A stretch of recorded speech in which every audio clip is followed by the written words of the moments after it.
ओम साई राम।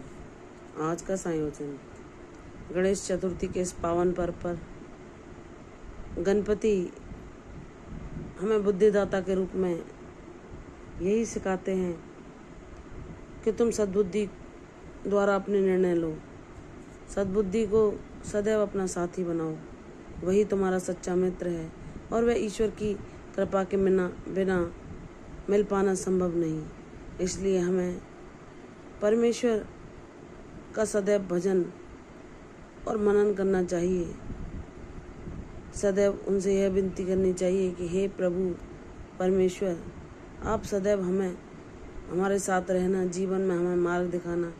हमसे कोई भूल हो जाए, कोई त्रुटि हो जाए तो उसका ज्ञान कराकर हमें शक्ति देना कि हम अपने भूलों को दूर कर सकें, अपने अवगुणों को नष्ट कर पाएं। आपकी कृपा दृष्टि के बिना यह संभव नहीं, क्योंकि कोई भी आदमी परिपूर्ण नहीं होता। सब में कुछ ना कुछ गुण अवगुण होते हैं, लेकिन किसी भी व्यक्ति को अपने अवगुण नहीं दिखते। लेकिन बाबा, जब आप सद्गुरु बनकर किसी के जीवन में आ जाते हो तो उसे उसके गुण और अवगुण सबसे अवगत कराते हो और उसे अवगुणों को दूर करने का मार्ग दिखाते हो। हे साईनाथ, आप जीवन का सच्चा ज्ञान देते हो, जिसे हम अपने जीवन में संजोकर अपने जीवन को सरल बना सकते हैं, शांतिपूर्ण बना सकते हैं, सुखमय बना सकते हैं। जब बाबा हमारे जीवन में होते हैं तो वह पल पल हमें यह बताते हैं कि मेरे बच्चे, सत्कर्मों के मार्ग पर चलो, सच का साथ दो, सत्य को अपने जीवन का साथी बनाओ, क्योंकि वही है जो तुम्हारे साथ सदैव रहेगा।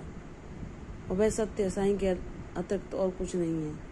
वही हर पल हमें सही दिशा निर्देश देते हैं, इस जीवन के प्रपंचों से बाहर निकालते हैं,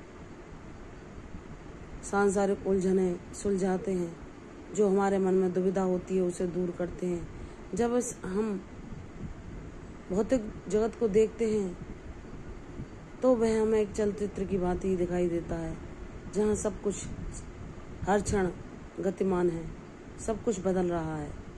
लेकिन जब बाबा हमारे जीवन में आते हैं तो वह कहते हैं कि इस परिवर्तन को तुम सरलता के साथ देखो, सब कुछ बदल रहा है, इस सत्य को स्वीकार करो। परिवर्तन ही संसार का नियम है और हमें उस नदी के भाव के साथ, उस परिवर्तन के साथ ही बहना सीखना चाहिए। लेकिन हमें किसी अंधी दौड़ में नहीं दौड़ना चाहिए। लोग क्या कर रहे हैं, वह आपस में किन चीज़ों को लेकर प्रतिस्पर्धा में लगे हुए हैं, क्यों भौतिक आकर्षणों के पीछे पागल हुए जा रहे हैं, जबकि हमारे जीवन का सच्चा सुख ईश्वर को पाने के अतिरिक्त और कुछ नहीं। यह भौतिक सुख सुविधाएं भी अंत में यहीं छूट जाएंगी और जब हम उस परमेश्वर के धाम में जाएंगे तो अपने इस जीवन को व्यर्थ पाएंगे कि हमने इस बहुमूल्य जीवन का उपयोग सत्कर्मों को करने में नहीं किया, ईश्वर को जानने में नहीं किया, और हम एक अंधी दौड़ में ही भागते रहे, जहाँ एक मृग मरीचिका के अलावा हमारे हाथ कुछ भी न लगा। जिस छलावे के पीछे हम भाग रहे थे वह तो असत्य था।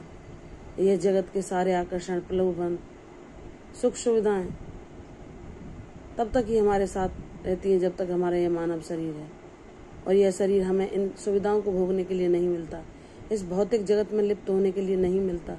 हमें यह बहुमूल्य शरीर 84 लाख योनियों के पश्चात ईश्वर को पाने के लिए मिलता है, और यह ईश्वर की कृपा के द्वारा ही संभव है कि हमें वे अपनी ओर आकर्षित करें, हमें स्वयं से जोड़ें, हमें सद्मार्ग दिखाएं, उस पर चलने की शक्ति दें। कभी भी हम अपने मार्ग से विचलित न हो और सदैव अपनी सद्गुरु की उंगली थामे सबको सुख पहुंचाते हुए, सब पर प्रेम लुटाते हुए अपनी मंजिल की ओर बढ़ते जाएं।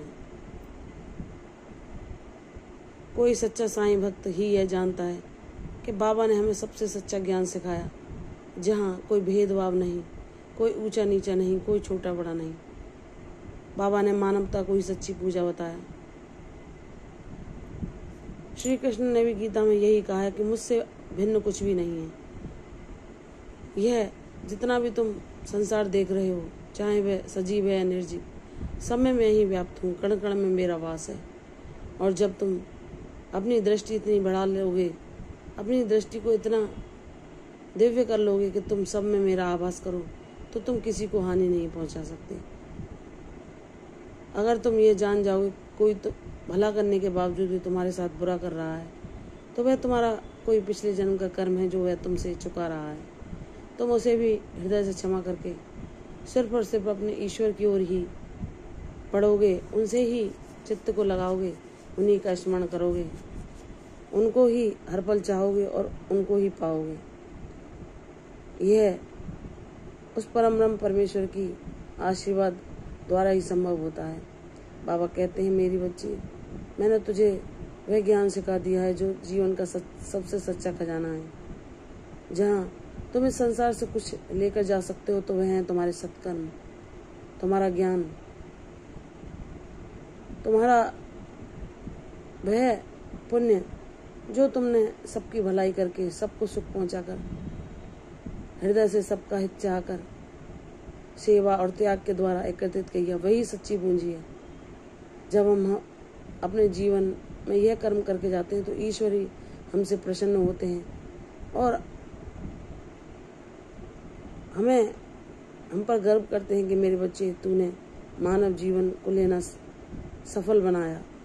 इसलिए सदैव हमें अपने प्रयत्न की ओर जागरूक रहना चाहिए और सदैव अपने बाबा की बातों का पालन करना चाहिए। जो दुविधा हमारे जीवन में उत्पन्न होती है वह भी उसे दूर कर देते हैं।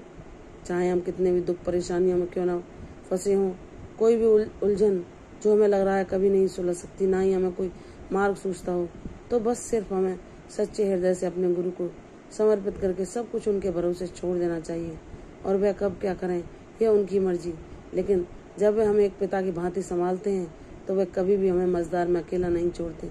जैसे एक पिता अपने बच्चे के लिए हित के लिए सदैव चिंतित रहता है और उसके लिए उज्जवल भविष्य की कामना करता है, वहीं श्री साईनाथ जो जगत के पिता हैं, अगर हम उन्हें अपना पिता परमेश्वर गुरु मानकर उनकी शरण लेते हैं तो वह हमेशा हमारा कल्याण करते हैं। इसलिए मेरी बच्ची, विश्वास पूर्वक आगे बढ़ती पड़ चल, तेरी सफलता बहुत करीब है, तू अपनी मंजिल को पालेगी। तेरे जीवन में किसी चीज का भी ना अभाव होगा, तू दूसरों के लिए प्रेरणा बनेगी और तू अपनी भक्ति से अपने जीवन का सदैव कल्याण करेगी। प्रसन्न रहो मेरी बच्ची, तुम्हारे सारे विघ्न शीघ्र ही समाप्त होने जा रहे हैं। प्रसन्न रहो, दीर्घायु भव, यशस्वी भव। कर फिर आऊंगी साईं वचन, तब तक के लिए ओम साईं राम।